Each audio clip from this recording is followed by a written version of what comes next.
মণ্ডলী, আমরা সকলে অবগত এবং অপেক্ষমান যে আমাদের সামনে একটি মাস আসতে চলেছে, রমজানুল মুবারক। এটি একটি গুরুত্বপূর্ণ মাস। আল্লাহ সুবহানাহু ওয়া তাআলা যেদিন থেকে আসমান ও জমিন সৃষ্টি করেছেন সেদিন থেকে মাস হচ্ছে 12টি। তার মধ্যে প্রত্যেকটি মাসের এক একটা বিশেষ গুরুত্ব বা ফজিলত রয়েছে। এর মধ্যে অন্যতম একটি মাস হচ্ছে এই রমজান মাস। এটা হচ্ছে আরবিক ক্যালেন্ডার অনুযায়ী 9ম মাস এবং এই মাসের গুরুত্ব অপরিসীম। এর অনেকগুলো কারণ রয়েছে। এই মাসটি সম্মানিত একটি মাস। স্বয়ং মহান রব্বুল আলামিন কোরআন মাজিদের মধ্যে ইরশাদ করেন সূরা বাকারা সূরা নম্বর 2 আয়াত নম্বর 185-তে, শাহরু রমাদানাল্লাযী উনজিলা ফীহিল কুরআন হুদাল লিন-নাসি ওয়া বায়্যিনাতিন মিনাল হুদা ওয়াল ফুরকান ফামান শাহিদা মিনকুমুশ শাহরা ফালিয়াসুম। এই পবিত্র রমজান মাস, যার মধ্যে আমি আল কোরআন নাজিল করেছি, যেটা হচ্ছে হক এবং বাতিলের মধ্যে পার্থক্য নির্ণয়কারী এবং মানব জাতির জন্য উজ্জ্বল পথের সুনিদর্শন, পথ প্রদর্শক। আল্লাহ সুবহানাহু ওয়া তাআলা এরপরে বলেন, ফামান শাহিদা মিনকুমুশ শাহরা ফালিয়াসুম। তোমাদের মধ্যে যারা এই মাস পাবে তাদের উচিত যে এই মাসে তারা যেন সিয়াম পালন করে। তাহলে দুটো গুরুত্ব এখানেই স্পষ্টভাবে প্রতীয়মান হচ্ছে এই আয়াতের মধ্যেই। যে আল্লাহ সুবহানাহু ওয়া তাআলা বলছেন যে এটা একটা এমন পবিত্র মাস যার মধ্যে আমি আল কোরআন নাজিল করেছি, যেটা হচ্ছে মানব জাতির জন্য হেদায়াত, সঠিক পথের পথপ্রদর্শক এবং হক এবং বাতিলের মধ্যে পার্থক্য নির্ণয়কারী। আর তারপরে পরে বলছেন যে তোমরা যদি কেউ এই মাস পাও তাহলে তোমরা এই মাসে রমজান মাসের সিয়াম পালন করবে। তাহলে আল্লাহর এটা নির্দেশ। তো এই রমজান মাস আমাদের সামনে প্রায় আগত। আর কয়েকটি দিন পরেই হয়তো আমরা দেখতে পাবো যে আমরা রমজানের মধ্যে আমরা পদার্পণ করেছি। আল্লাহ যার তাকদিরে রেখেছেন। কেননা আমরা এখানে যারা বসে আছি তারা অনেকেই জানি যে গত রমজানে যারা আমাদের সাথে হয়তো বসেছিল তারা আজ পৃথিবীতে নেই। এখনো কদিন বাকি আছে, এর মধ্যেও যে কদিন পৃথিবীতে থাকবে এটা কেউ জানে না আল্লাহ ছাড়া। তাহলে আল্লাহ বলছেন তোমরা যারা পাবে তাদের উচিত হচ্ছে রমজান মাসের সিয়াম পালন করা। তো এই রমজান মাস আমাদের কাছে অতীব গুরুত্বপূর্ণ একটি মাস। এটা আমাদের সামনে প্রায় সমাগত, সুতরাং আমরা এর জন্য পূর্ব প্রস্তুতি গ্রহণ করব এবং আমরা এই ফজিলত সম্বন্ধে যদি জানি তাহলে অবশ্যই আমাদের একটা তৎপরতা থাকবে, আমাদের মধ্যে একটা আগ্রহের সৃষ্টি হবে এবং আমাদের মধ্যে একটা উদ্দীপনা সৃষ্টি হবে রমজান মাসকে স্বাগতম জানাবেন, রমজান মাসের আমলগুলোর উপর জন্য উদ্বুদ্ধ হওয়ার জন্য। এই জন্যই আজকের আলোচনার অবতারণা। আসুন সংক্ষিপ্ত হবে তাহলে প্রথমে আলোচনা করি যে রমজান মাসের কি কি ফজিলত বা স্পেশালিটি বা বিশেষত্ব রয়েছে। নাম্বার 1, আল্লাহ সুবহানাহু ওয়া তাআলা বলছেন, যেটা বললাম যে এই মাসে আমি পবিত্র রমজান মাসে কোরআন নাজিল করেছি। তাহলে কোরআন হচ্ছে এমন একটি কিতাব যেটা আমাদের জন্য পথপ্রদর্শক, হেদায়েত, সঠিক পথের দিশারি। আর এই মাসেই আল্লাহ সুবহানাহু ওয়া তাআলা কোরআন মাজিদ নাজিল করেছেন। সূরা বাকারার 185 নম্বর আয়াতে বলছেন। আরেকটি জায়গায় আল্লাহ সুবহানাহু ওয়া তাআলা বলছেন সূরা কদরের মধ্যে, ইন্না আনজালনাহু ফি লাইলাতিল কদর ওয়া মা আদরাকা মা লাইলাতুল কদর লাইলাতুল কদরি খায়রুম মিন আলফি শাহর তানাজ্জালুল মালাইকাতু ওয়ার রূহু ফিহা বিইজনি রাব্বিহিম মিন কুল্লি আমর সালামুন হিয়া হাত্তা মাতলাইল ফজর। স্পষ্ট ভাষায় আল্লাহ সুবহানাহু ওয়া তাআলা বলছেন যে এই রমজান মাসের লাইলাতুল কদরে আমি কোরআন নাজিল করেছি। তাহলে এক তো প্রথমে আল্লাহ বললেন যে রমজান মাসে কোরআন নাজিল করেছি, স্পষ্টভাবে বললেন। দ্বিতীয়ত বললেন যে রমজান মাসের আবার লাইলাতুল কদরে এই কোরআন নাজিল করেছি।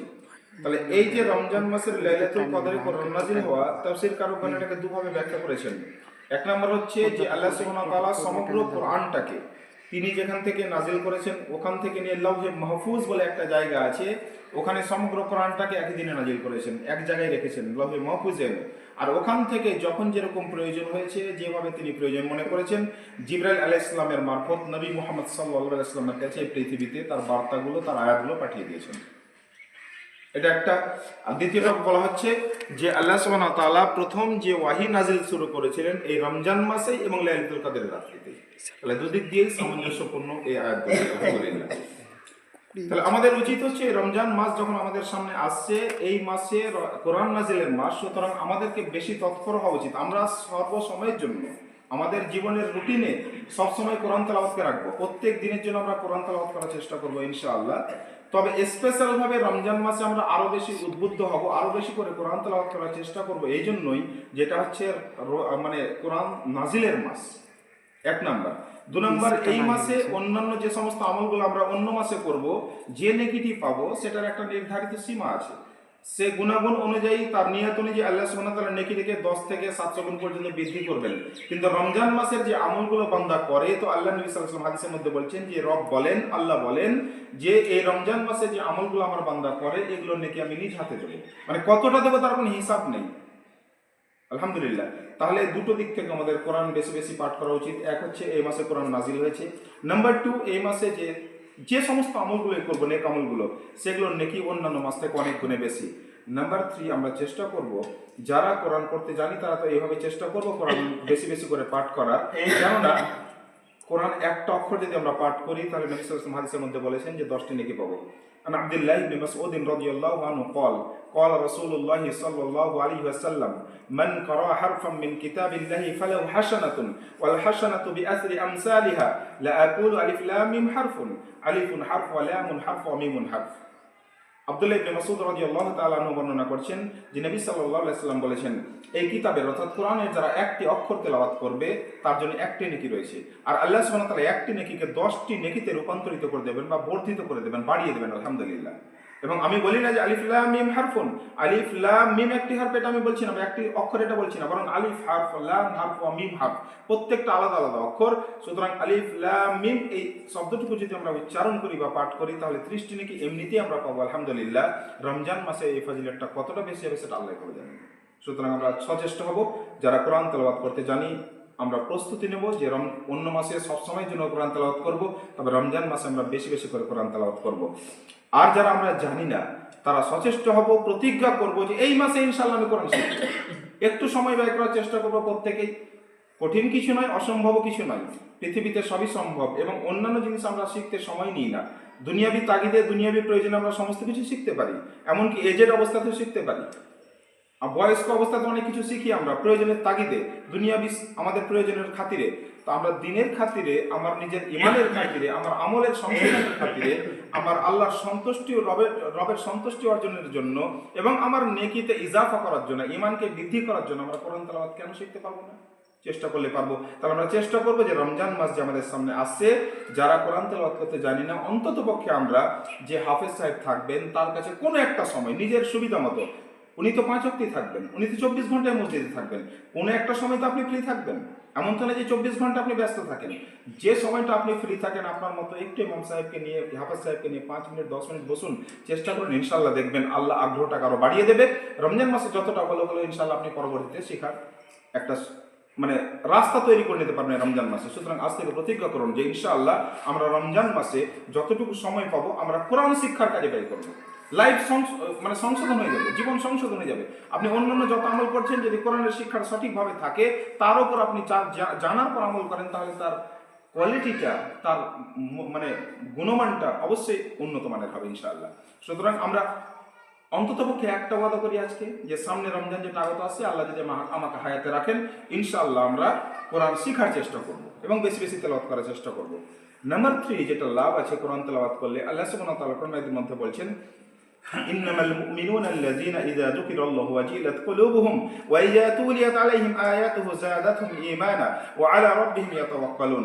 আল্লাহ সুবহানাহু ওয়া তাআলা সূরা আনফাল সূরা নম্বর 8 আয়াত নম্বর 2 এর মধ্যে বলছেন যে ইন্নামাল মুমিনুনা আল্লাযীনা, মুমিন তো হচ্ছে তারাই, অর্থাৎ প্রকৃত অর্থে মুমিন তো তারাই কি যাদের সামনে আল্লাহর আয়াতের বর্ণনা করা হলে, আল্লাহর বর্ণনা করা হলে তাদের অন্তর কেঁপে ওঠে আল্লাহর ভয়ে, আল্লাহর আযাবের ভয়ে, এবং তাদের সামনে আল্লাহর কোরআনের আয়াত তেলাওয়াত করা হলে যাদাতহুম ঈমানা, তাদের ঈমান বৃদ্ধি পায়। তাহলে কোরআন তেলাওয়াত করলে ঈমান অটোমেটিক বৃদ্ধি পাবে। সুতরাং আমরা অন্যান্য ব্যবসা বাণিজ্যের ক্ষেত্রে আমরা চেষ্টা করছি আমাদের ইজাফা হোক, বৃদ্ধি হোক, সবকিছুতে আমাদের পুঁজি বাড়ুক।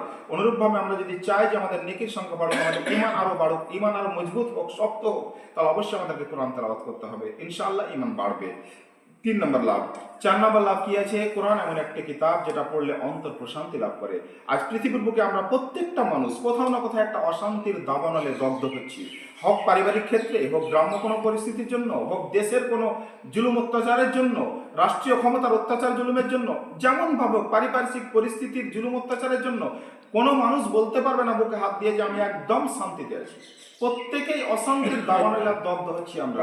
আর এইরকম পরিস্থিতিতে আমাদের জন্য অন্তরের প্রশান্তি বয়ে আনে এই আল কোরআন। আল্লাহ সুবহানাহু ওয়া তাআলা বলছেন সূরা রদের মধ্যে, সূরা রদ সূরা নম্বর 13 আয়াত নম্বর 28 এর মধ্যে, আলা বিযিকরিল্লাহি তাতমাইন্নুল কুলুব, নিশ্চয় আল্লাহর জিকিরে অন্তর প্রশান্ত হয়, মুমিনদের অন্তর শান্তি লাভ করে। আর এই কোরআন তেলাওয়াতটা একটা উত্তম জিকির। আল্লাহ অন্য আয়াতে বলছেন, সূরা হিজর নম্বর 15 আয়াত নম্বর 9 এর মধ্যে বলছেন, ইন্না নাহনু নাযালনা যিকরা ওয়া ইন্না লাহু লাহাফিজুন, নিশ্চয় আমি এই জিকির অর্থাৎ কোরআনকে নাযিল করেছি এবং আমি এর সংরক্ষণকারী, হেফাজত করি। তাহলে কোরআন তেলাওয়াত হচ্ছে উত্তম জিকির একটা। তাহলে এই জিকিরে অন্তর প্রশান্তি লাভ করে। 3 নাম্বার লাভ। 4 নাম্বার লাভ, 5 নাম্বার লাভ কি, এই কোরআন যত আমরা তেলাওয়াত করব তত কি হবে, আমাদের ইমানে ইজাফা হবে, তার সাথে সাথে আমাদের হেদায়েত বৃদ্ধি পাবে। আলহামদুলিল্লাহ, সূরা মুহাম্মদে একটা আয়াত আল্লাহ সুবহানাহু ওয়া তাআলা বলছেন যে তাদের ওয়াহুদাহুম জাদাহুম, তাদের হেদায়েতকে বৃদ্ধি করে দেওয়া হবে। আলহামদুলিল্লাহ। আর তারপরে যেটা লাভ হবে সেটা এই যে আল কোরআন হচ্ছে এমন একটি সাবজেক্ট, এমন একটি বিষয়, এমন একটি কিতাব যেটা আল্লাহর কালাম। আমরা যদি তেলাওয়াত করি তাহলে কি হবে, আমরা কিনা এই কবরের বুকে, এই দুনিয়া ছেড়ে যখন আমরা চলে যাব, কবরের বুকে আমাদের কোরআন হেফাজতকারী হবে, সংরক্ষণকারী হবে, যেখানে কোনো সঙ্গী সাথী থাকবে না, কোনো সঙ্গী সাথী থাকবে না, যেখানে কোনো আলো থাকবে না, যেখানে কোনো নূর থাকবে না, কিন্তু কোরআন আমাদের জন্য আলো হয়ে, কোরআন আমাদের জন্য প্রতিরক্ষা হয়ে দাঁড়াবে, ডিফেন্সিভ ভূমিকা পালন করবে কোরআন আমাদের জন্য।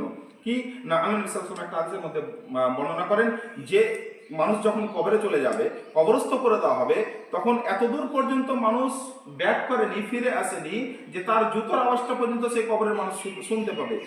এত দূর দূরত্বে যখন মানুষ চলে আসবে, তখনই তাকে দুজন ফেরেশতা এসে বসিয়ে দেবে এবং তাকে জিজ্ঞেস করা হবে, মান রব্বুক, তোমার রব কে ছিল, মান দীনুক, তোমার দিন কি ছিল, মান নবীকে, তোমার নবী কে ছিল।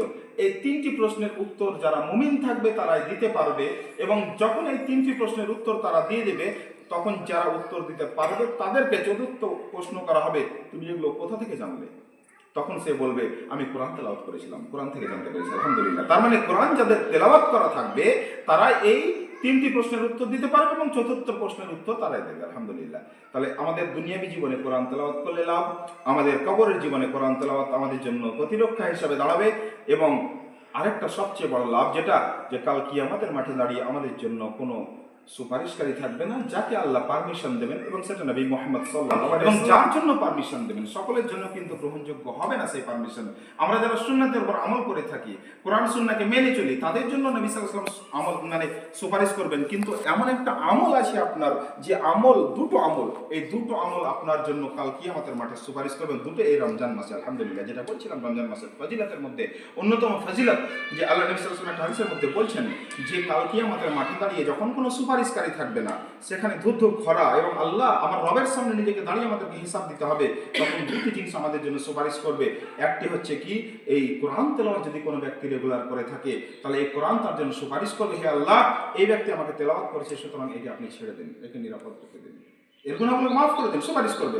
এবং রমজান মাসের সিয়াম যদি কোনো ব্যক্তি পালন করে থাকে, তাহলে রমজান মাসের রোজা বা সিয়াম তার জন্য সুপারিশ করবে আল্লাহর কাছে। আপনি ভাবতে পারছেন যে দুটো আমল একসাথে হতে পারে এই রমজান মাসেই, রমজান মাসের রোজা এবং তার সাথে কোরআন তেলাওয়াত। আলহামদুলিল্লাহ। তাহলে সেই হাদিসের কথা, তা আমরা সচেষ্ট হব, যারা কোরআন পড়তে জানি তারা বেশি বেশি প্রস্তুতি নেব, কোরআন তেলাওয়াত বেশি বেশি করে রমজান মাসের বেশি থেকে বেশি সময় ব্যয় করার চেষ্টা করবো কোরআন তেলাওয়াতের মাধ্যমে। এবং যারা জানি না তারা প্রতিজ্ঞা করবো, ইনশাআল্লাহ আমরা চেষ্টা করবো, সচেষ্ট হব, আন্তরিকভাবে, শুধু এই নয় মৌখিকভাবে চেষ্টা, আমরা কোনো একটা সময় বার করে রমজান মাসে বেশিরভাগ বেশি সময়টা ব্যয় করার চেষ্টা করবো। আমি নফল আমল থেকেও বেশি শিক্ষা অর্জন করার কোরআন, তাতে বেশি লাভ হবে ইনশাআল্লাহ পরবর্তীতে। অন্য একটা হাদিসে বর্ণিত, সেদিকে আমি যাচ্ছি না, হাদিস লম্বা হয়ে যাবে, যে কোনো নফল আমল থেকে উত্তম হচ্ছে জ্ঞান অর্জন করা, জ্ঞান অর্জন করা। এবং কোন জ্ঞান? সেটা কোরআন সুন্নাহর জ্ঞান। এটা নফল আমল থেকে উত্তম। তাহলে আমরা চেষ্টা করব, যারা জানি না তারা এই রমজান মাসকে কাজে লাগিয়ে, এই সুবর্ণ সুযোগটাকে কাজে লাগিয়ে, আমাদের যে অবসর সময়টা আছে এই রমজান মাসে বেশি বেশি আমরা চেষ্টা করব কোরআনটাকে এনি হয়ে যেমনভাবে হোক আমরা শেখার চেষ্টা করবো ইনশাআল্লাহ। যাই হোক, দ্বিতীয় পয়েন্ট আছে। তাহলে প্রথম নাম্বার ফজিলত এই রমজান মাসে, যে এই মাসে আল্লাহ কোরআন নাজিল করেছেন, এটা আমাদের জন্য স্পেশাল একটা ফজিলত রমজান মাসের বা বিশেষত্ব, আমরা সচেষ্ট হবো কোরআন তেলাওয়াত করার। দ্বিতীয় পয়েন্ট যেটা বলবো, এই রমজান মাসে আল্লাহ সুবহানাহু ওয়া তাআলা রোজাকে ফরজ করেছেন, যেটা একটা গুরুত্বপূর্ণ আমল এবং পঞ্চম স্তম্ভের মধ্যে একটি। আল্লাহ নবী সাল্লাল্লাহু আলাইহি ওয়াসাল্লাম একটা সহিহ হাদিসের মধ্যে বলছেন, বুনিয়াল ইসলাম আলা খামস, শাহাদাতু আল্লা ইলাহা ইল্লাল্লাহ ওয়া আন্না মুহাম্মাদুর রাসূলুল্লাহ ওয়া ইকামিস সালাত ওয়া ইতাইজ যাকাত আল হজ ওয়া শাওমি রমাদান। আল্লাহ নবী সাল্লাল্লাহু আলাইহি ওয়াসাল্লাম বলছেন যে ইসলামের মূল স্তম্ভ, পিলার হচ্ছে 5টি। এবং এই পাঁচটি হচ্ছে প্রথমে লা ইলাহা ইল্লাল্লাহ ওয়া আন্না মুহাম্মদ রাসূলুল্লাহ, এই কথার সাক্ষ্য দান করা যে আল্লাহ ছাড়া কোনো সত্য মাবুদ নেই এবং নবী মুহাম্মদ সাল্লাল্লাহু আলাইহি ওয়াসাল্লাম হচ্ছেন তার রাসূল। এবং দ্বিতীয় হচ্ছে তাদের 5 ওয়াক্তের সালাত আদায় করা। এবং তৃতীয় হচ্ছে যাকাত আদায় করা, যাদের উপর যাকাত ফরজ হয়েছে। এবং তারপর হচ্ছে আল হজ, এবং যাদের উপর হজ ফরজ হয়েছে, যাদের অর্থ দিয়েছে আল্লাহ সেরকম বাইতুল্লাহ পর্যন্ত পৌঁছাবার, তাদের উচিত হজ করা এবং রমজান মাসের সিয়াম বা রোজা পালন করা। তাহলে এই রোজা হচ্ছে ইসলামের মূল 5টি স্তম্ভের অন্যতম একটি স্তম্ভ, একটি রুকুন, 5টি আরকানের মধ্যে একটি রুকুন। এ হচ্ছে সম। এবং আরো উল্লেখযোগ্য বিষয়, এই রমজান মাসের সমকে আল্লাহ সুবহানাহু ওয়া তাআলা ফরজ করে দিয়েছেন। আল্লাহ সুবহানাহু ওয়া তাআলা বলছেন সূরা বাকারা নম্বর 2 আয়াত নম্বর 183 এর মধ্যে, ইয়া আইয়ুহাল্লাযীনা আমানু কুতিবা আলাইকুমুস সিয়াম কামা কুতিবা আলাল লাযীনা মিন ক্বাবলিকুম লাআল্লাকুম তাত্তাকুন। হে ইমানদারগণ, তোমাদের উপর রোজাকে ফরজ করে দেওয়া হলো, সিয়ামকে ফরজ করে দেওয়া হলো, রমজান মাসের সিয়ামকে ফরজ করে দেওয়া হলো, যেমন তোমাদের পূর্ববর্তী কওমের উপর ফরজ করে দেওয়া হয়েছিল, লাআল্লাকুম তাত্তাকুন, যেন তোমরা মুত্তাকি হয়ে যেতে পারো, আল্লাহভীর হয়ে যেতে পারো, পরহেজগার হয়ে যেতে পারো। এই জন্যই বাস। তাহলে আল্লাহ স্পষ্ট ভাষায় বলে দিলেন তোমাদের উপর ফরজ করে দেওয়া হয়েছে রমজান মাসের রোজাকে। তাহলে এই হচ্ছে রমজান মাসের সিয়াম, এই রমজান মাসে পালন করা হয়। সুতরাং এটা দ্বিতীয় গুরুত্ব রমজান মাসের ফজিলাত হিসাবে। এবং এটা এই রমজান মাসের রোজার কি ফজিলাত আছে এটা পরে আসবো ইনশাআল্লাহ। আগে রমজান মাসের ফজিলাতটা আমি কমপ্লিট করে নিই, কয়েকটা টু দি পয়েন্টস। তৃতীয় নম্বর যেটা রমজান মাসের ফজিলাত, সেটা হচ্ছে এই যে আল্লাহ সুবহানাহু ওয়া তাআলা এই মাসে কি করেন না, জান্নাতের দরজাগুলোকে খুলে দেন। সহিহ মুসলিমের হাদিসে এসেছে তুফতাহুস সামাউ, যে আল্লাহ সুবহানাহু ওয়া তাআলা জান্নাতের বা আকাশসমূহের তাফসীরকাররা বলেছেন আকাশসমূহ মানে জান্নাতের দরজাগুলোকে খুলে দেন। ওয়াতুগলাকু ফীহি আবওয়াবুল জাহিম, এবং জাহান্নামের পথগুলোকে দরজাগুলোকে বন্ধ করে দেন। আলহামদুলিল্লাহ। ওয়াশুফিদাত ফীহি মারাদাতুশ শায়াতিন, এবং বড় বড় সেরা শয়তানগুলোকে আল্লাহ শিকল দিয়ে জিনজির দিয়ে বেঁধে দেন এই রমজান মাসে। আমাদের জন্য আমল করার জন্য একটা অনুপ্রেরণা এই হাদিস আমাদের জন্য। কেন অনুপ্রেরণা বলছি না, এই মাসে বলা হচ্ছে যে জান্নাতের দরজাগুলোকে খুলে দেওয়া হয়, মানে আল্লাহ অফার করেন যে তোমরা জান্নাতে প্রবেশ করো। মানে এমন আল্লাহ অফার করেন, এমন আল্লাহ নিয়ামত দেন, এমন রহমত দেন এই মাসে যে মানুষের জন্য জান্নাতে যাওয়া সহজ হয়ে যায়। আলহামদুলিল্লাহ।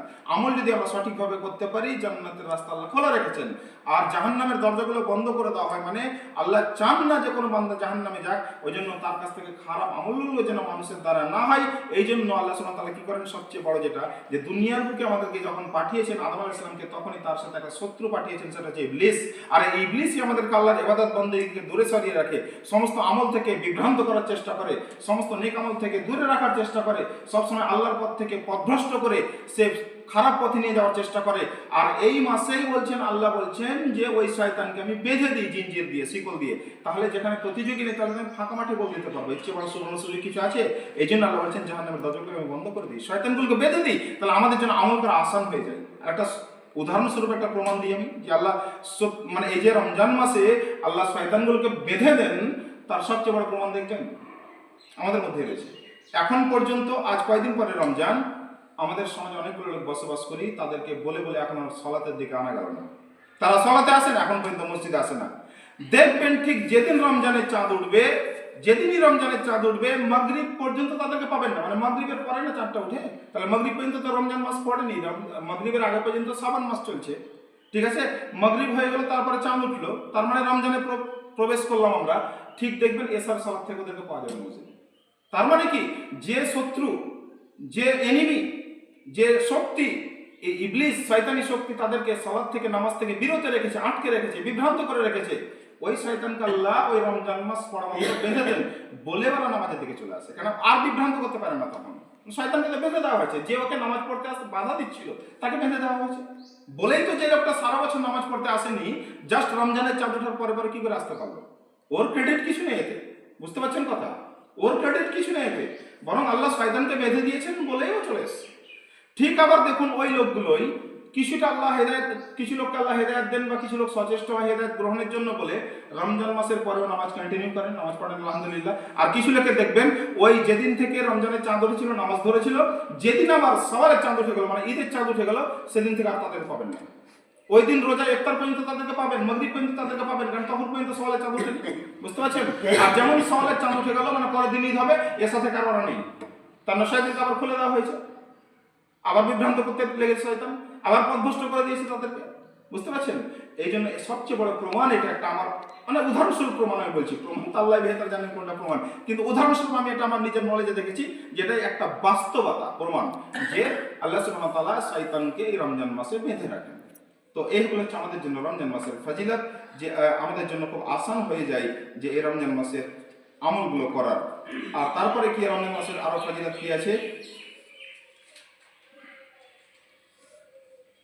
এই রমজান মাসে আল্লাহ সুবহানাহু ওয়া তাআলা একটি রাত্রি রেখেছেন যেটা হাজার মাস থেকে উত্তম, যেটা আয়াতটি আমি পাঠ করেছি এর আগেই, ইন্না আনজালনাহু ফি লাইলাতিল কদর ওয়া মা আদরাকা মা লাইলাতুল কদর লাইলাতুল কদরি খায়রুম মিন আলফি শাহর তানাজ্জালুল মালায়েকাতু ওয়ার রূহু ফিহা বিইজনি রাব্বিহিম মিন কুল্লি আমর সালামুন হিয়া হাত্তা মাতলাইল ফজর। আল্লাহ সুবহানাহু ওয়া তাআলা বলছেন এই বরকতময় রাত্রিতে আমি কোরআন নাযিল করেছি, জানো তুমি এই বরকতময় রাত্রি কি? ওয়া মা আদরাকা মা লাইলাতুল কদর, নবী সাল্লাল্লাহু আলাইহি ওয়াসাল্লাম জিজ্ঞেস করেন তুমি কি জানো এই বরকতময় রাত্রিটি কি?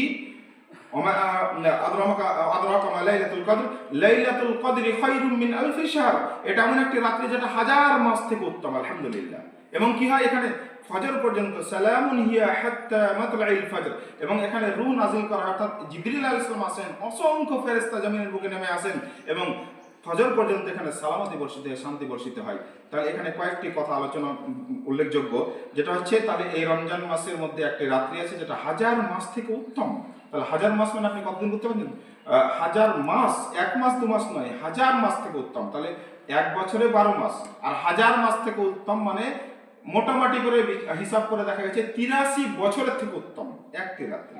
তাহলে বুঝতে পারছি আমরা, তার মানে এই নয় আবার যে আমরা ওই রাত্রিতে শুধু যে আমল করলাম বাকি 83 বছর ধরে কোনো আমল করবো না, এটা নয়।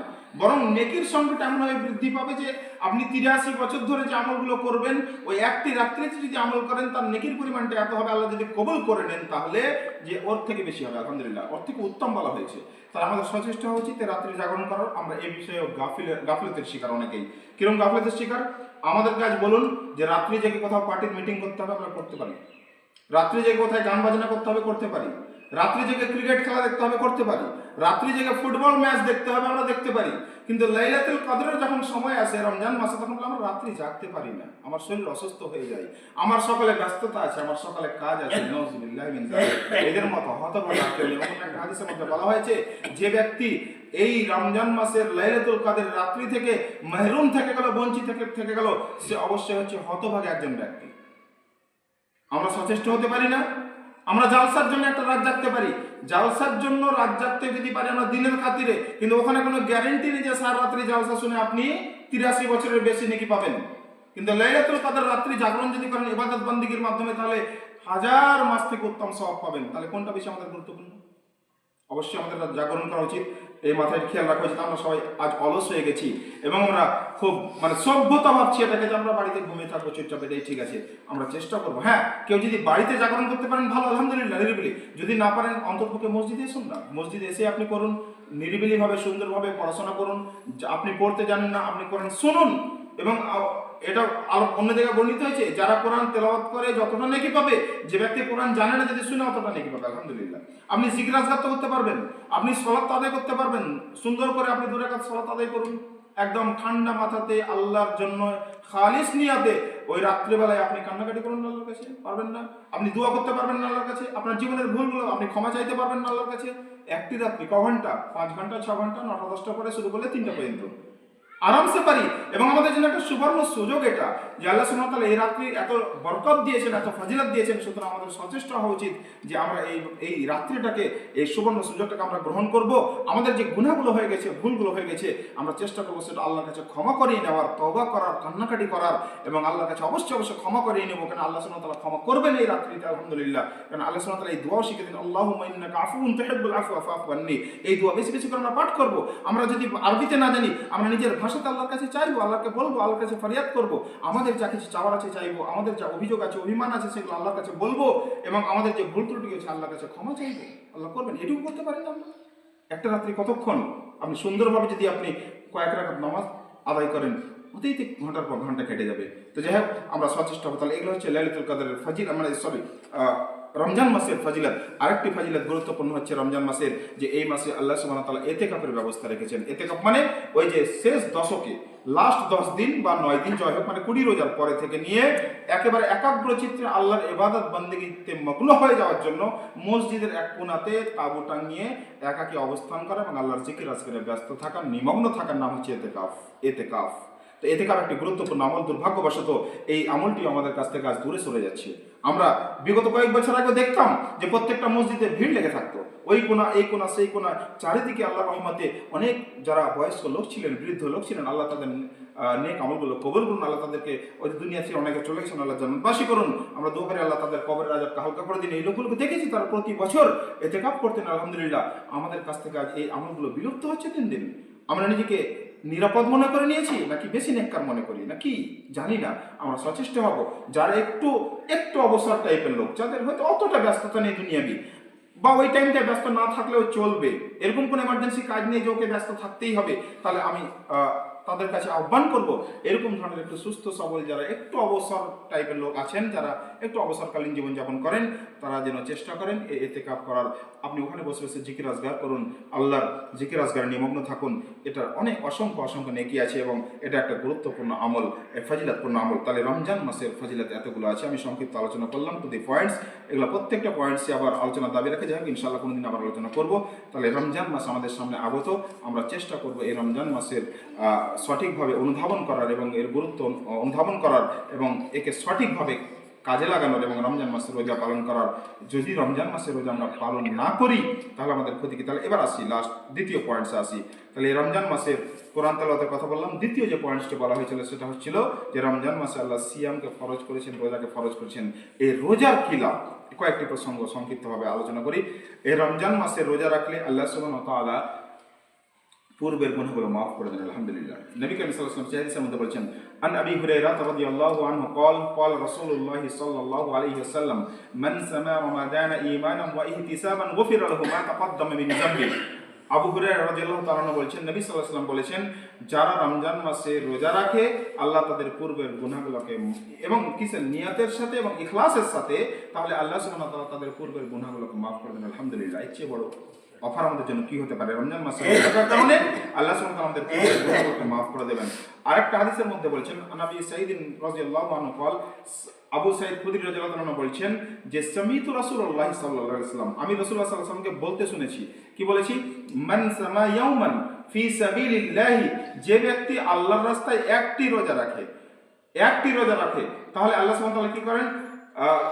বা'দাল্লাহু, তার চেহারাটাকে আল্লাহ সুবহানাহু ওয়া তাআলা বলছেন 70 খরিফা, যে জাহান্নাম থেকে 70 বছরের দূরত্বে সরিয়ে দেন, আলহামদুলিল্লাহ। তাহলে এখানে কোনো ফরজ রোজার কথা বলা হয়নি, বলা হয়েছে একদিন যদি রোজা রাখে কোনো ব্যক্তি, তাহলে ভাবেন সেটা নফল হতে পারে, ফরজ রোজা হতে পারে। বলছে একটা রোজা যদি কেউ রাখে তাহলে আল্লাহ সুবহানাহু ওয়া তাআলা তার মুখমণ্ডলটাকে জাহান্নাম থেকে 70 বছর দূরে সরিয়ে দেবেন। এর চেয়ে বড় ফজিলত কি হতে পারে? আমরা তো গুনাহগার সবাই, আমরা চেষ্টা করবো এইসব আমলগুলো করার। তাহলে রমজান মাসে রোজা রাখলে আমাদের পূর্বের গুনাহগুলো মাফ হয়ে যাবে ইনশাআল্লাহ। আর আল্লাহ সুবহানাহু ওয়া তাআলা কি করবেন? যে আমরা যদি রোজা রাখি তাহলে আমাদের জাহান্নাম থেকে মুখমণ্ডলকে দূরে সরিয়ে রাখবেন। আর সবচেয়ে বড় যেটা বিষয় সেটা হচ্ছে এই রমজান মাসের রোজা যেটা যার জন্য ফরজ করা হয়েছে, আল্লাহ বলছেন সূরা বাকারা 183 নম্বর আয়াতে, ইয়া আইয়ুহাল্লাযিনা আমানু কুতিবা আলাইকুমুস সিয়াম কামা কুতিবা আলাল্লাযিনা মিন ক্বাবলিকুম লাআল্লাকুম তাত্তাকুন। হে ঈমানদারগণ, আল্লাহ ঈমানদারদের সম্বোধন করে বলছেন যারা আমরা এক আল্লাহকে বিশ্বাস করি, এক আল্লাহকে ওয়াহদাহু লা শারীক বলে বিশ্বাস করি, নবী সাল্লাল্লাহু আলাইহি ওয়াসাল্লামের উম্মত হিসেবে নিজেকে দাবি করি, তাদের জন্য আল্লাহ সুবহানাহু ওয়া তাআলা বলেছেন যারা আখিরাতে বিশ্বাস রাখি, যারা জান্নাত জাহান্নামে বিশ্বাস রাখি, যারা আল্লাহ রাসূলদের উপর বিশ্বাস রাখি, কিতাব সমূহের উপর বিশ্বাস রাখি, তাদেরকে আল্লাহ সুবহানাহু ওয়া তাআলা সম্বোধন করে বলছেন তোমাদের উপর আমি রোজাকে ফরজ করে দিলাম, যেমন ফরজ করেছিলাম তোমাদের পূর্ববর্তীদের উপর। এমন নয় যে তুমি এটাকে কঠিন ভাববে যে শুধু তোমাদের উপর ফরজ করা দেওয়া হয়েছিল। বললেন আল্লাহ সুবহানাহু ওয়া তাআলা বললেন যে তোমাদের পূর্ববর্তী কওমের উপর যেমন করে ফরজ করা দেওয়া হয়েছিল তোমাদের উপর ফরজ করে দেওয়া হলো লাআল্লাকুম তাত্তাকুন। উদ্দেশ্য যেন তোমরা মুত্তাকি হয়ে যেতে পারো, পরহেজগার হয়ে যেতে পারো, আল্লাহ ভীরু হয়ে যেতে পারো, এটা উদ্দেশ্য। তো এই তাকওয়া কি একটু সংক্ষিপ্ত আলোচনা করবো, কারণ এটা হচ্ছে আমাদের মূল প্রতিপাদ্য বিষয় এবং রমজান মাসের রোজা ফরজ করার পেছনে এটা হচ্ছে একমাত্র সবচেয়ে আল্লাহ সুবহানাহু ওয়া তাআলার হিকমত এবং উদ্দেশ্য। এই তাকওয়া হচ্ছে এমন একটি গুণ বা বৈশিষ্ট্য যেটা মানুষ যার মাধ্যমে সমস্ত রকম নেক আমল করার চেষ্টা করে, সমস্ত রকম ভালো কাজ করার চেষ্টা করে একমাত্র আল্লাহ সুবহানাহু ওয়া তাআলার সন্তুষ্টি অর্জনের জন্য, আল্লাহকে খুশি করার জন্য, রবকে রাজি করার জন্য, আর দ্বিতীয় কোনো উদ্দেশ্য নয়। এবং সমস্ত রকম মন্দ কর্ম থেকে, ইসলাম যেটাকে মন্দ বলেছে, শরীয়ত যেটাকে মন্দ বলেছে, এই সমস্ত রকম মন্দ কর্ম থেকে বেঁচে থাকে একমাত্র আল্লাহর শাস্তির ভয়ে। অর্থাৎ এখানে অন্য কোনো মনিটরিং সিস্টেমকে সে ভয় করে না, অন্য কোনো সিস্টেমকে সে ভয় করে না, অন্য কোনো পাওয়ারকে সে ভয় করে না, বরং সমস্ত ভালো কাজগুলো করে একমাত্র আল্লাহর ভয়ে, আল্লাহকে খুশি করার জন্য। আর সমস্ত রকম মন্দ কর্ম থেকে বেঁচে থাকে একমাত্র আল্লাহর ভয়ে, আল্লাহ আযাবের ভয়ে, বাস। আর অন্য কোনো উদ্দেশ্য নয়। এই যে ভয়টা অন্তরে তৈরি হয়, এই ভয়টার নাম হচ্ছে তাকওয়া বা আল্লাহ ভীতি। এই ভয়টা যেন তৈরি হয়, এই জন্য আল্লাহ সুবহানাহু ওয়া তাআলা বলেছেন রমজান মাসের রোজাকে ফরজ করেছি। তাহলে আবার প্রসঙ্গ আসে যে এই রমজান মাসের রোজার সাথে এই তাকওয়ার কি সম্পর্ক রয়েছে? অন্যান্য আমল তো আছে যেটা আমরা আল্লাহর জন্যই করি। আমরা নামাজে তো পড়ি আল্লাহর জন্য, আমরা অশ্লীলতা থেকে, ব্যভিচার থেকে, জেনা থেকে বেঁচে থেকে আল্লাহর ভয়ে। তাহলে শুধু স্পেশাল ভাবে কেন বললেন যে রমজান মাসে রোজাকে ফরজ করা হলো যেন তোমরা তাকওয়া অর্জন করতে পারো? এই জন্যই দেখেন, অন্য আমলের ক্ষেত্রে হতে পারে, একটা চান্স থাকতে পারে যে ওগুলো রিয়াকারি হতে পারে। যেমন ধরুন, আপনি নামাজ পড়তে এসেছেন, এর মধ্যে একটা রিয়াকারি থাকতে পারে, লোক দেখানোর উদ্দেশ্য থাকতে পারে, মানুষকে খুশি করার উদ্দেশ্য থাকতে পারে, আমি বলছি না সবারই থাকে, কিন্তু থাকার চান্স আছে। কিন্তু রমজান মাসের রোজা এমন একটি ইবাদত যেটার মধ্যে মানুষ দেখানোর কোনো সম্ভাবনাই থাকবে না। কেননা কোনো মানুষ ওই সুবহে সাদিক থেকে নিয়ে একদম সন্ধ্যে পর্যন্ত প্রায় 14-15 ঘন্টা যেগুলো বৈধ পানাহার ছিল, হালাল খাদ্য ছিল, সেগুলো থেকে নিজেকে বিরত রাখে এবং বৈধ যৌনাচার, নিজের স্ত্রীর সাথে সঙ্গম পর্যন্ত থেকে বিরত থাকে, অশ্লীল কথাবার্তা থেকে বিরত থাকে, সমস্ত রকম মন্দ জিনিস থেকে বিরত থাকে একমাত্র কার সন্তুষ্টির জন্য? আল্লাহর সন্তুষ্টির জন্য। ওই ব্যক্তিটি যদি আল্লাহর সন্তুষ্টির জন্য যেন না করে থাকে এই জিনিসটি, তাহলে তো ঘরের ভিতরে ঢুকে সে কিছু খেয়ে নিতে পারতো, কিন্তু দেখতে পারতো না, তাই তো? তারপরে কি কোনো রোজাদার ব্যক্তি কখনো করে না। তারা কি জন্য করে না? ও জানে যে আমি পৃথিবীর যে কোনো প্রান্তে, যে কোনো কর্নারে, যে কোনো মুহূর্তে, যে কোনো সময়ে যদি এই জিনিসটা করি তাহলে কেউ দেখুক না দেখুক আল্লাহ দেখছেন। এটার নামই হচ্ছে তাকওয়া, এটার নামই হচ্ছে তাকওয়া। এই জন্য রমজান মাসে রোজার সাথে ডাইরেক্ট একটা সম্পর্ক রয়েছে তাকওয়া। এই জন্য আল্লাহ বলছেন আল্লাকুম তাত্তাকুন, নাম্বার 1। নাম্বার 2 এটাই যে রমজান মাসে রোজা হচ্ছে একটা ট্রেনিং এর মাস, সংযমের মাস। আল্লাহ সুবহানাহু ওয়া তাআলা এই জন্য আমাদের উপর রোজা ফরজ করেছেন যে যে জিনিসগুলো আল্লাহ হালাল করেছেন আমাদের জন্য, আল্লাহই বৈধ করেছেন, বৈধ পানাহার, খাদ্যদ্রব্য, বৈধ স্ত্রী আমাদের জন্য বৈধ করেছেন আল্লাহ সুবহানাহু ওয়া তাআলা, বিবাহের মাধ্যমে, মাহেরের মাধ্যমে আমরা যাকে বৈধ করেছি আল্লাহ হালাল করেছেন। তারপরেও আল্লাহ এই সময়টার জন্য আমাদের জন্য নিষিদ্ধ করা কেন করে দিলেন? রমজান মাসে অন্য মাসে তো নিষিদ্ধ করেননি।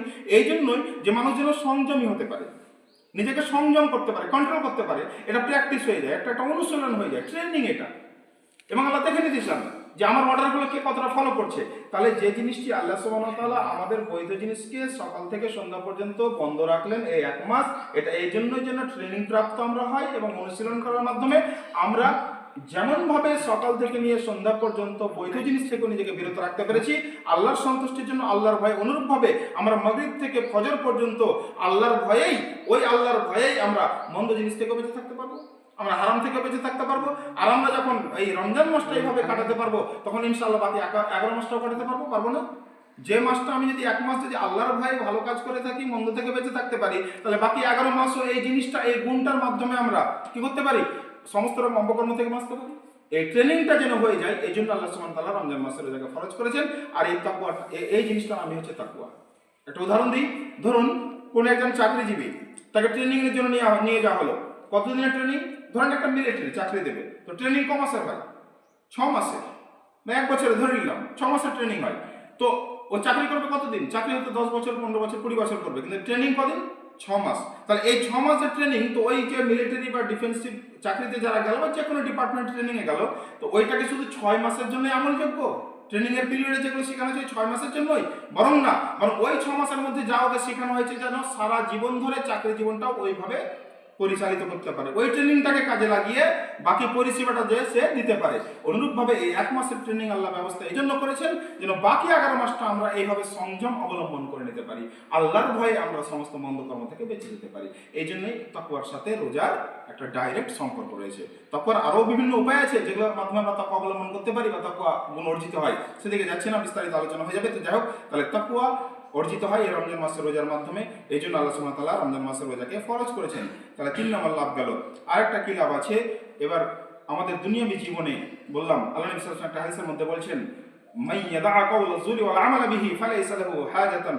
আল্লাহ সুবহানাহু ওয়া তাআলা নবী সাল্লাল্লাহু আলাইহি ওয়াসাল্লাম বলছেন যে ওই ব্যক্তির পানাহার বিরত, মানে খাওয়া দাওয়া থেকে বিরত থাকা আমার কোনো প্রয়োজন নেই, যারা কিনা মিথ্যা কথা পরিত্যাগ করতে পারে না। তার মানে রমজান মাসে রোজা রাখবো অথচ মিথ্যা বলবো, শুধু না খেয়ে থাকবো, আল্লাহ বলছে আমার কোনো প্রয়োজন নেই সব আমরা। তাহলে মিথ্যা থেকে আমাদেরকে বেঁচে থাকতে হবে। তাহলে মিথ্যা থেকে বেঁচে থাকার একটা উত্তম পন্থা হচ্ছে, মাধ্যম হচ্ছে রমজান মাসের রোজা। আমরা এই মাসে যদি ট্রেনিং করে নিতে পারি যে মিথ্যা বলবো না ইনশাআল্লাহ, তাহলে বাকি 11 মাসে বলবো না, কোনো ক্ষতি হয়ে যাবে কি আমাদের? কোনো ক্ষতি হবে না। তাহলে এই চারিত্রিক গুণগুলো আমাদের মধ্যে অর্জিত হবে আলহামদুলিল্লাহ। অর্থাৎ একটা সামাজিক আমাদের মধ্যে লাভ হবে। আরো লাভ কি হবে আমাদের মধ্যে না, কাল কিয়ামতের মাঠে দাঁড়িয়ে বলা হচ্ছে যে জান্নাতের আমরা জানি যে 8খানা দরজা রয়েছে, তার মধ্যে একটি দরজা নাম হচ্ছে আর রাইয়ান। তো এই রাইয়ান দিয়ে একমাত্র রমজান মাসের রোজা পালনকারীরা প্রবেশ করবে। হাদিসের মধ্যে এসেছে যে রমজান মাসের রোজা পালনকারীদেরকে আহ্বান করা হবে, কে আছে রোজা পালনকারী, তারা এসে রাইয়ান নামক মানে দরজা দিয়ে জান্নাতে প্রবেশ করো। এটা একটা খাস দরজা জান্নাতের। এবং যখন মানে শেষ পর্যন্ত যারা রমজানের রোজা পালনকারী তারা যখন ঢুকে যাবে, তখন এই দরজা দিয়ে আর অন্য কেউ প্রবেশ করতে পারবে না। আরেকটা বলেছিলাম লাভ, চতুর্থ লাভ এটাই যে এর আগেও বলেছিল যে এই রমজান মাসের রোজা যদি আমরা পালন করি, তাহলে আমাদের জন্য এটা কালকে আমাদের মাঠে কি করবে, সুপারিশ করবে আমাদের জন্য। তাহলে এগুলো হচ্ছে লাভ। আর তারপরে এবার কি হচ্ছে, আনুষঙ্গিক কিছু লাভ আছে। এটা হচ্ছে ডাইরেক্ট লাভ আমাদের, যেটা রমজান মাসের রোজা পালন। আরেকটা কথা আমি বলে রাখি, যে জিনিসগুলো আল্লাহ ফরজ করেছেন এটুকু আমাদেরকে ধরে নিতেই হবে যে আল্লাহ সুবহানাহু ওয়া তাআলা আমাদের কল্যাণের জন্য, আমাদের মঙ্গলের জন্য, আমাদের ভালোর জন্য করেছেন। সুতরাং নির্দ্বিধায় আমরা যেহেতু মুমিন, আমরা আল্লাহর নির্দেশটা মেনে নেব, আল্লাহ রাসূল সাল্লাল্লাহু আলাইহি ওয়াসাল্লামের সুন্নাতটা মেনে নেব, পদ্ধতিটা মেনে নেব। তবে আমাদের কিছু আলোচনায় কিছু আনুষঙ্গিক কিছু জিনিস আলোচনা করি এই জন্যই যে মানুষ আরো বেশি যেন আগ্রহী হয়, অনুপ্রাণিত হয়, মানুষের মাথায় যেন এই জিনিসগুলো আরো বেশি ঢুকে, এই জন্য বোঝানোর জন্য কিছু উদাহরণ পেশ করি। তো এই জিনিসগুলো যখন আমরা আমল করব, তখন কিছু আনুষঙ্গিক লাভ হবে, এক্সট্রা কিছু লাভ হবে। সেটা কি? এগুলোর মাধ্যমে এই রোজাকে কেন্দ্র করে আমাদের আনুষঙ্গিক যে সমস্ত উপকারগুলো হবে, তার মধ্যে একটা সামাজিক উপকার হবে। যেটা বললাম যে আমরা মিথ্যা কথা পরিত্যাগ করতে শিখবো, আমরা অশ্লীলতা থেকে বেঁচে থাকার চেষ্টা করবো। এই ট্রেনিংটা আমাদের মধ্যে হয়ে যাবে যদি প্রকৃত আমরা রোজা পালন করি। লোক দেখানোর জন্য যদি করি তাহলে আলাদা বিষয়। তারপরে কি হবে, আমাদের একে অপরের মধ্যে কি হবে, একটা সম্পর্ক ভালো তৈরি হবে। আল্লাহ নবী সাল্লাল্লাহু আলাইহি ওয়াসাল্লাম একটা হাদিসের মধ্যে বলছেন, আসিয়ামু জুন্নাহ, সিয়াম হচ্ছে ঢাল স্বরূপ, রোজা হচ্ছে ঢাল স্বরূপ। ঢালের কাজ কি? ঢাল কাকে বলা হয় না, যুদ্ধের ময়দানে যে জিনিসটা শত্রুপক্ষের আক্রমণ থেকে আমাকে রক্ষা করবে, এই জিনিসটাকে বলা হয় ঢাল। তাহলে সিয়ামু জুন্নাতুন, আল্লাহ বলছেন, আল্লাহ নবী সাল্লাল্লাহু আলাইহি ওয়াসাল্লাম বলছেন সিয়াম বা রোজা হচ্ছে ঢাল স্বরূপ। তার মানে এই সিয়াম বা ঢাল, মানে সিয়াম বা রোজা যারা পালন করবে, এটা ওই মানুষকে, ওই শয়তান যে আক্রমণ করে, শয়তান যে বিপদে পরিচালনা করার চেষ্টা করে, বিপদগামী করার চেষ্টা করে, বিভ্রান্ত করার চেষ্টা করে, এই সমস্ত অপকর্মের ঢাল স্বরূপ দাঁড়াবে এই রমজান মাসে রোজা আলহামদুলিল্লাহ, যদি আমরা সঠিকভাবে পালন করি। এই রমজান মাসে যে ট্রেনিংটা আমরা প্রাপ্ত হবো মন্দ কাজ থেকে বেঁচে থাকার, যে জিনিসটা আমি আল্লাহর ভয়ে বৈধ জিনিসগুলো ছেড়ে দিচ্ছি সুবহ সাদেক থেকে মাগরিব পর্যন্ত, সুতরাং মাগরিব থেকে নিয়ে ফজর পর্যন্ত ইনশাআল্লাহ আমরা সমস্ত মন্দ কর্ম থেকে বেঁচে থাকতে পারবো। আল্লাহ যেগুলো হারাম করেছেন সেগুলো থেকে বেঁচে থাকতে পারবো। অনুরূপভাবে বাকি 11 মাসে ইনশাআল্লাহ পারবো। আর এটা আমাদের ঢাল স্বরূপ কাজ করবে আলহামদুলিল্লাহ। মন্দ কাজ থেকে এবং শয়তানের যে আক্রমণ, শয়তানের যে প্ররোচনা, শয়তানের যে প্রলোভন, এই সমস্ত অপকর্ম থেকে আমাদের এই ঢাল হিসাবে কাজ করবে কে? রমজান মাসের রোজা। এটা হচ্ছে আমাদের সামাজিক উপকার। আরো কি হবে, কিছু আনুষঙ্গিক লাভের মধ্যে আমাদের আছে শারীরিক কিছু উপকার আছে। শারীরিক উপকার আছে, শারীরিক কি উপকার আছে? অনেকগুলো উপকার আছে শারীরিক। লম্বা আলোচনা করবো না, যেহেতু আমরা মেডিকেল সায়েন্সের স্টুডেন্ট। আমরা সংক্ষিপ্তভাবে কয়েকটা কথা বলি। এই রমজান মাসের রোজা যদি পালন করে থাকি আমরা, তাহলে আমাদের কি হবে, শরীরের যে এক্সট্রা ওজনগুলো থাকে, মানে আমাদের যে শক্তি ক্ষয় হয় প্রতিনিয়ত কাজের জন্য, অথচ আমরা যে খাদ্যটা গ্রহণ করি ওই খাদ্যের যে ক্যালোরি সেটা হচ্ছে পরিমাণে বেশি থেকে যায়, ওটা আমাদের কোনো অঙ্গে সঞ্চিত থাকে এবং এই জিনিসটা একটা সময় গিয়ে আমাদের শরীরের জন্য ক্ষতির কারণ হয়ে দাঁড়ায়। একটা সংক্ষিপ্ত উদাহরণ দিয়ে, অনেকে আজ আমরা জানি ফ্যাটি লিভার, যে লিভারে চর্বি জমে গেছে, এটা প্রায় সবাই মোটামুটি আমরা ভাষা বুঝে গেছি। মানে এমন একটা পরিস্থিতি তৈরি হয়ে গেছে সমাজের বুকে যে পেটের ছবি করলেই কি লিভারে চর্বি জমে গেছে। এটা কেন হয়? এটা এই জন্যই যে যত পরিমাণ খাদ্য আমরা খাচ্ছি এবং সেখান থেকে যে ক্যালোরি আমাদের উৎপন্ন হচ্ছে আর তার থেকে ব্যয়টা কম হচ্ছে, আমাদের যে শক্তি ক্ষয় হচ্ছে সেটা কম হচ্ছে, স্বাভাবিকভাবেই কিছু এক্সট্রা চর্বি থেকে যাচ্ছে এবং ওটা আমাদের পরবর্তীতে কি হচ্ছে, অতিরিক্ত হলে সেটা ক্ষতির কারণ হচ্ছে। এই রমজান মাসের রোজা যদি আমরা পালন করি, তাহলে এই যে অতিরিক্ত সঞ্চিত চর্বিগুলো আছে, ফ্যাটি অ্যাসিডগুলো আছে, অ্যামাইনো অ্যাসিডগুলো আছে, কোলেস্টেরলগুলো আছে, এগুলো কি হয়, সবগুলো কি হয়, এবার ওই যেহেতু আমরা সকাল থেকে না খেয়ে থাকছি, তখন আমাদের শরীরে আবার ক্যালোরির প্রয়োজন হচ্ছে, তখন ওই সঞ্চিত জিনিসগুলো গলে গলে গলে গলে আমাদের শক্তি যোগায় বা যোগান দেয়। সুতরাং এই আমাদের অতিরিক্ত মানে সঞ্চিত জিনিসগুলো বেরিয়ে যায় শরীর থেকে আলহামদুলিল্লাহ। এতে শরীর মানে পরিচ্ছন্ন হয়ে যায়, পরিষ্কার হয়ে যায় আলহামদুলিল্লাহ। এবং এই সিস্টেমটা আরো উল্লেখযোগ্য বিষয়, 2016 সালে জাপানের একজন বিজ্ঞানী, ওর নাম হচ্ছে ইয়োশিনোরি ওহসোমি, উনি নোবেল প্রাইজ পেয়েছিলেন কিসের জন্য? না অটোফেজিক সিস্টেম আবিষ্কার করার জন্য। অটোফেজিক বলা হয় এই সিস্টেমটাকে, যেটা আমি সংক্ষিপ্ত বললাম, মেডিকেল সায়েন্সের বিষয়ে অত ডিপে যাব না, সংক্ষিপ্ত বলি যে সিস্টেম হচ্ছে এটাই যে শরীরে যখন অতিরিক্ত সঞ্চিত কোনো জিনিস থাকে, মানুষ যদি না খেয়ে থাকে, তাহলে ওই একটা সেল, মানে একটা ভালো সেল অন্য ড্যামেজ সেলগুলোকে নষ্ট করে দেয়, ওগুলো খেয়ে ফেলে, এনগলফ করে। সুতরাং মানে শরীরে যে ক্ষতিকর সেলগুলো থাকে সেগুলো নষ্ট হয়ে যায়। এটা অটোফেজিক সিস্টেম বলা হচ্ছে। এই ব্যক্তিটি জাপানের ভদ্রলোক, এই বিজ্ঞানী আবিষ্কার করেছিলেন বলে একে নোবেল প্রাইজ দেওয়া হয়েছে, আলহামদুলিল্লাহ। আমাদের মহাবিজ্ঞানী নবী মুহাম্মদ সাল্লাল্লাহু আলাইহি ওয়াসাল্লাম তো আমাদেরকে 1450 বছর আগে হিসাব দেখিয়েছেন, তোমরা রোজা রাখো, তোমাদের শরীর কি হবে? ফ্রেশ হয়ে যাবে, আলহামদুলিল্লাহ। মডার্ন সায়েন্স আজ মিলে যাচ্ছে, মডার্ন সায়েন্স তো আজ আবিষ্কার করছে, আর আমাদের নবী 1450 বছর আগে বলে গেছেন। আল্লাহ সুবহানাহু ওয়া তাআলা আমাদের যিনি সৃষ্টিকর্তা, তিনি আমাদের উপর ফরজ করে দিয়েছেন এই রোজাটাকে, যাতে করে আমাদের শরীরের অটোফেজিক সিস্টেম কাজ করে আমাদের শরীরকে চাঙ্গা করে দেয়, ইমিউনিটি পাওয়ারটা আমাদের বেড়ে যায়, এবং রোগ জীবাণু মানে প্রতিরোধ ক্ষমতা বেড়ে যায়, এবং রোগ জীবাণুগুলো যেন ধ্বংস হয়ে যায়। আলহামদুলিল্লাহ, এতগুলো উপকার আমাদের শারীরিক উপকার আছে। আরও কি উপকার আছে একটা উদাহরণ দিই। অনেকে আছে এখানে গার্জেন আছেন, অনেকে বলেন যে রমজান মাসে পড়াশোনা করলে ছেলেদের রোজা রাখলে ক্ষতি হবে, পরীক্ষার জন্য রোজা রাখতে দেন না। নওজুবিল্লাহি মিন যালিক। আমাদের আইডিয়াই নেই। অথচ মেডিকেল সায়েন্স সেকশনে বলি আমাদের শরীরে একটা ব্লাডের নির্দিষ্ট পরিমাণ আছে, রক্তের পরিমাণ আছে, ধরুন কি 5 বা 6 লিটার, এক এক ক্ষেত্রে একজনের একরকম হতে পারে। তো এই রক্ত কি করে? পুরো শরীরে অক্সিজেনগুলোকে সাপ্লাই করে। এবার যে অঙ্গ যখন কাজ করে সেই অঙ্গে বেশি রক্তের সাপ্লাই হয়। ধরুন আপনি হাত দিয়ে কোনো কাজ করছেন, তখন ওই 5-6 লিটার রক্তের মধ্যে বেশিরভাগ রক্ত আপনার ওই হাতটাকে সাপ্লাই দেয়, কারণ ওর এনার্জি বেশি প্রয়োজন, হাতে কাজ করছে। আপনি যখন খাদ্য গ্রহণ করেন, তখন খাবারগুলো হজম করার জন্য স্টোমাকে বেশি ব্লাড সাপ্লাইয়ের প্রয়োজন হয়, সুতরাং বেশিরভাগ ব্লাডটা স্টোমাকে চলে যায়। বুঝতে পারছেন? মানে যে অংশে কাজ বেশি সেই অংশকে ব্লাড বেশি সাপ্লাই দিতে হয় তৎক্ষণের জন্য। তো কোনো ব্যক্তি যদি পড়াশোনা করে, তাহলে এটা কিসের কাজ? তার ব্রেনের কাজ, ব্রেনের কাজ। তো তাহলে ব্রেনের কাজ যদি পড়াশোনা করা হয়, তাহলে ওর কি হবে? ওর ব্লাডের প্রয়োজন, ব্রেনে বেশি প্রয়োজন হবে পড়াশোনার টাইমে। এবার যদি আপনি বলেন যে খাবার খেয়ে বেশি পড়াশোনা ভালো হবে, তাহলে খাবার যদি আপনি খান, তাহলে ওকে তো পেটে সাপ্লাই বেশি দিতে হবে রক্তকে, তাহলে ব্রেনে তো সাপ্লাই কম হবে। হ্যাঁ, এটা বাস্তব, সাইন্টিফিক ফ্যাক্ট বলছি। আপনার যদি খাদ্য খেয়ে আপনি ভাবছেন পড়াশোনা করবো, তাহলে খাবার খাওয়ার ফলে আপনার স্টোমাকে বেশিরভাগ সাপ্লাই আপনাকে দিতে হবে ব্লাডের, কারণ ওকে হজম করতে হবে, ওকে কাজ বেশি করতে হচ্ছে। তাহলে একই সাথে ব্লাড কিন্তু স্টোমাকে আবার ব্রেনে সঠিকভাবে সাপ্লাই হতে পারে না, বরং কোনো একটা জায়গায় বেশি হবে। আর আপনি যদি বিনা মানে একটু ভুক্ত অবস্থায় থাকেন, একটু বুভুক্ষ অবস্থায় থাকেন, পেটটা খালি থাকে, তাহলে আপনার ব্রেনে বেশিরভাগ রক্তটা সাপ্লাই হলে কোনো ক্ষতি নেই, এবং এটা বেশি ভালো, আলহামদুলিল্লাহ, ব্রেনে পড়াটা বেশি সেট হবে।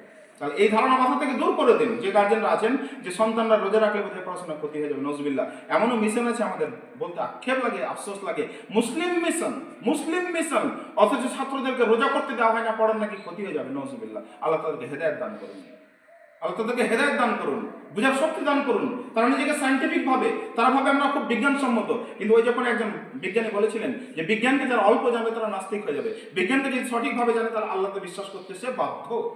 তাহলে বিজ্ঞানকে যত বেশি জানবেন, কোরআন সুন্নাহ আলোচনা করা, কোরআন সুন্নাহকে বোঝা তত সহজ হয়ে যাবে, আলহামদুলিল্লাহ।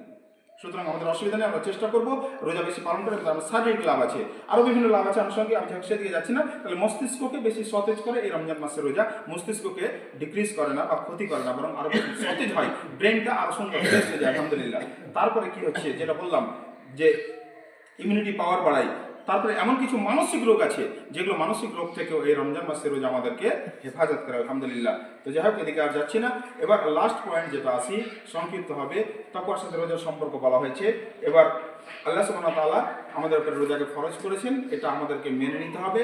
আমরা এর কল্যাণগুলো, মঙ্গলগুলো জানি আর না জানি, আল্লাহ নির্দেশ দিয়েছেন মানে মানব। কল্যাণ জানলে আরও বেশি আমাদের জন্য সুবিধাজনক, এবং আমাদের আমল করার ক্ষেত্রে এটা একটা উৎসাহ জায়গায়, অনুপ্রেরণা জায়গায়। আমরা চেষ্টা করব বুঝে এগুলোকে আমল করার, এবং তার সাথে সাথে আল্লাহ সুবহানাহু ওয়া তাআলা রমজান মাসের রোজা পালন করার পরে যেন আমরা আল্লাহর ইবাদত বন্দেগী তারা বেশি মাসগুলো হতে পারি, আল্লাহর কিবরিয়াই বর্ণনা করতে পারি, এই জন্য সমগ্র রোজাটা যেন আমরা পালন করতে পারি। আল্লাহ সুবহানাহু ওয়া তাআলা আমাদের প্রত্যেককে এই তৌফিক দান করেন, আমিন।